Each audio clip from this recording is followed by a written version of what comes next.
नमस्कार दोस्तों, कलयुग के चमत्कार संतों की वाणी में आप सबका स्वागत है। दोस्तों, माघ शीर्ष अमावस्या की बात करें तो इस बार माघ शीर्ष अमावस्या 2 दिन की पड़ी है, 30 नवंबर को और 1 दिसंबर को। 30 नवंबर को शनिवार है और सुनिएगा ध्यान से कि 30 नवंबर को ये अमावस्या शुरू हो जाएगी सुबह 10:02 पर और ये रहेगी अगले दिन 1 दिसंबर को सुबह 11:50 तक। शनिवार के दिन पड़ने वाली अमावस्या बहुत ही खास होती है। इस दिन शिव उपासना तो करनी ही चाहिए, साथ में शनिदेव की उपासना भी बहुत ही असरदायक मानी गई है।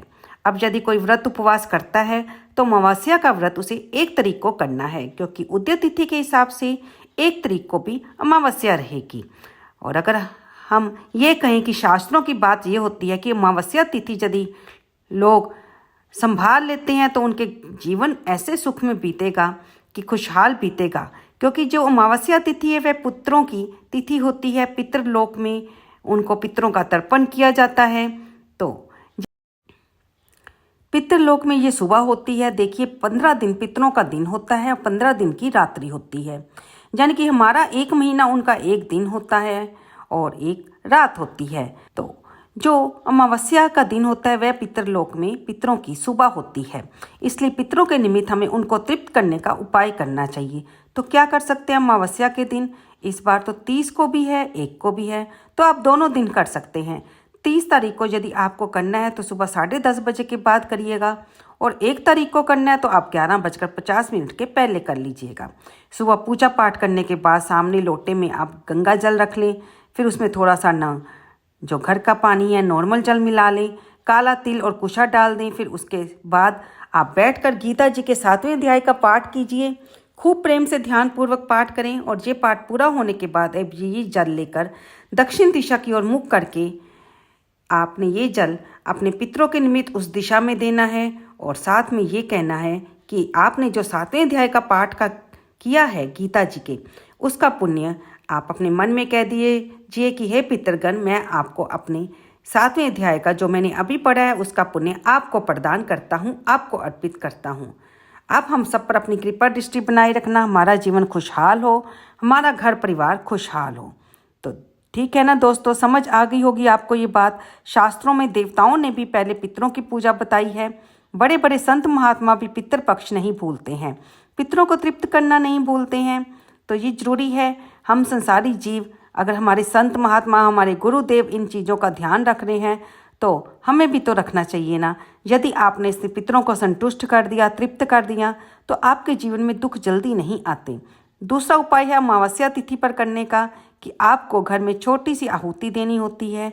कैसे, ये हम आपको बताते हैं कि पूजा के स्थान पर जहाँ पर आप बैठते हैं वहाँ बैठिए, अथवा घर का जो सेंटर होता है वहाँ पर बैठ लीजिए अपने पूरे परिवार सहित। आपको बहुत छोटी सी आहुति देनी है। यदि आपका परिवार नहीं बैठ रहा, आप अकेले भी कर सकते हैं।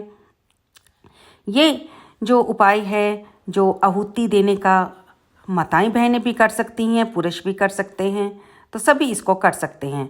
आप सुबह 7 चीज़ें ले लीजिए, काला तिल, जौ, चावल, गाय का घी, चंदन पाउडर, सफ़ेद चंदन का पाउडर मिल जाता है मार्केट में, गूगल धूप भी मिल जाता है, गुड़, देसी कपूर और गाय के गोबर का कंडा। गाय के गोबर का कंडा किसी एक बर्तन में जला लीजिए, हवन नुमा जैसे बर्तन होता है हम उसमें रख लेते हैं। उसको आप इन सभी 8 वस्तुओं को अच्छी तरह से एक बर्तन में मिला लीजिए और आहुति दीजिए। आपने एक मंत्र को 11 बार बोलते हुए 11 बार आहुति देनी है।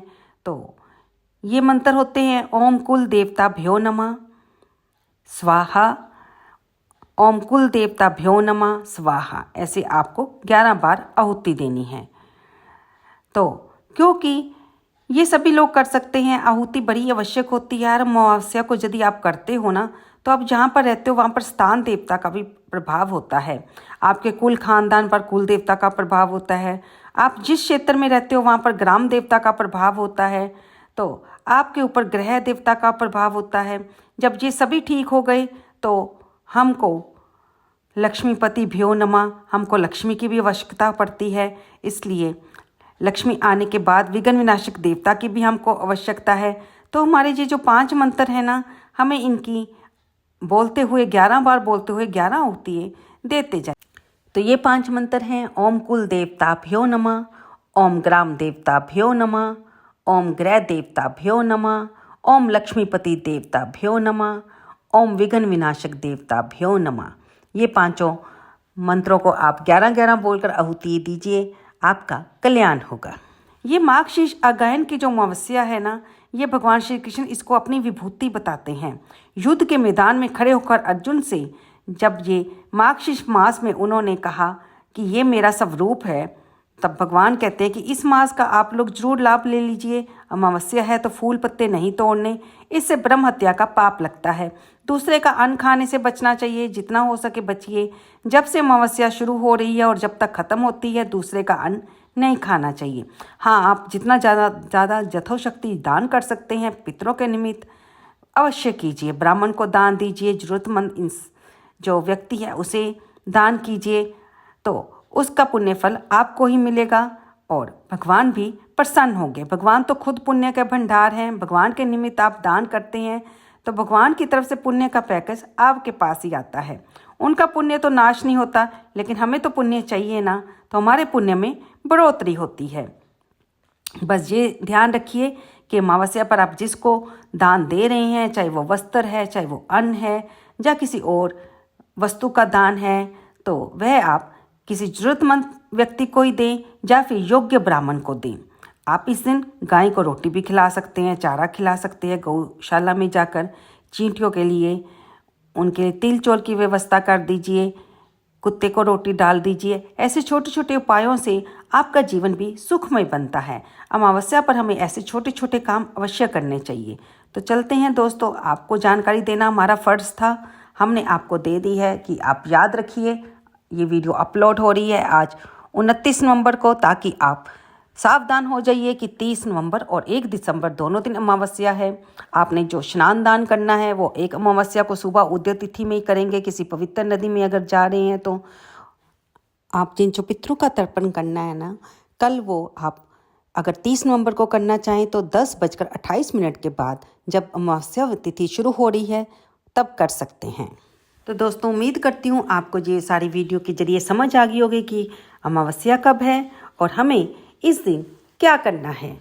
यानी कि अमावस्या तिथि पर पितरों के निमित्त दान करना, तर्पण करना, पवित्र नदियों में स्नान करना, अपने पितरों के लिए दीप दान करना श्रेष्ठ माना जाता है, जिससे पितृ दोषों से भी मुक्ति मिल जाती है और पितरों को भी जम जातना से मुक्ति मिलती है। वे प्रसन्न होते हैं, हमें भी हमारी परेशानियों से मुक्ति मिल जाती है। तो अमावस्या की तिथि माँ लक्ष्मी को भी बहुत प्रिय होती है, इसलिए माँ लक्ष्मी की भी आराधना हमें करनी चाहिए। और साथ में हम आपको एक बात और बता दें कि मार्गशीर्ष मास की अमावस्या के दिन अगर आप भगवान विष्णु, भगवान शिव और उनके साथ माता गंगा की पूजा करते हैं तो इससे अनंत गुना फल की प्राप्ति होती है। इस दिन अगर आप गंगा नदी में स्नान करने जा पाते हैं तो अति उत्तम, क्योंकि इससे पितरों की आत्मा को शांति मिलती है। अगर नहीं भी जा सकते तो आप घर के जल में थोड़ा सा गंगा जल डालकर माँ गंगा को प्रणाम करके गंगा स्नान कर लीजिए और उसके बाद थोड़ा सा अपने घर में ही गंगा जल लेकर उसकी पूजा कर लीजिए, तो इससे भी आपको पुण्य फल प्राप्त होगा। अमावस्या तिथि पर घर में अच्छी तरह से साफ सफाई करने के बाद पूरे घर में गंगा जल का छिड़काव कर दीजिए। हल्दी मिश्रित जल का भी आप छिड़काव कर सकते हैं। घर के मुख्य द्वार पर सुबह ब्रह्म मुहूर्त में दीपदान कीजिए। कपूर जलाकर भी आप दोनों मुख्य द्वार पर रख सकते हैं, जिसे कि हम दहलीज पूजन करते हैं, जो कि हम शुरू से ही मार्गशीर्ष मास में आपको करने को बोल रहे हैं और हमने आपको इसके बारे में अपनी एक वीडियो में बताया भी है। तो चलते हैं दोस्तों, उम्मीद है ये जानकारी आपको पसंद आई होगी। कृपया मेरी वीडियो को लाइक कीजिए और शेयर कीजिए। कमेंट बॉक्स में जय श्री विष्णु लिखना ना भूलें। धन्यवाद दोस्तों।